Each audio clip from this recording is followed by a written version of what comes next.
e llogarisë të namaz. Atë ngeli, pra ruaj zemrën, mos devijoj. Pse Allahu xhël xhelaluhu do të thonë rreth 99% namazit do ta pranoj nga zemra jote. Se si ka qenë zemra jote, 99.9%.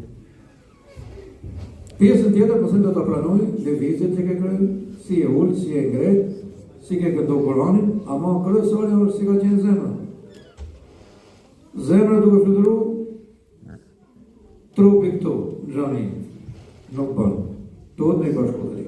Pra hyrë në namaz, ruaje Zotin tënd, që mos të rrëshqasi trunin, sa më i përqendru.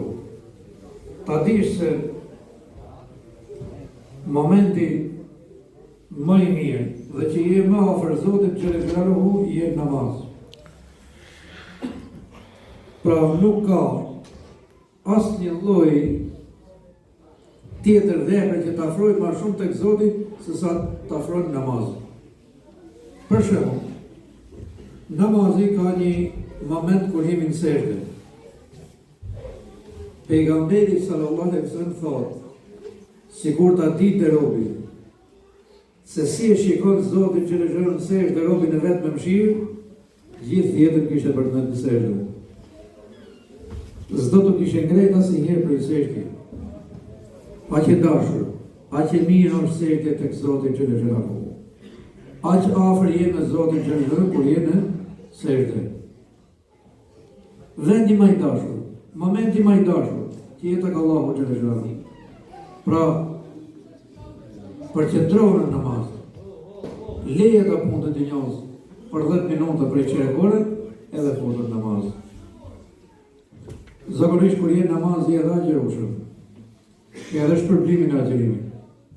Po kur je namaz, me edhe shpërblimin e haxhit. Sepse je drejtuar nga qapi. Nuk numërohet mirësitë e namazit.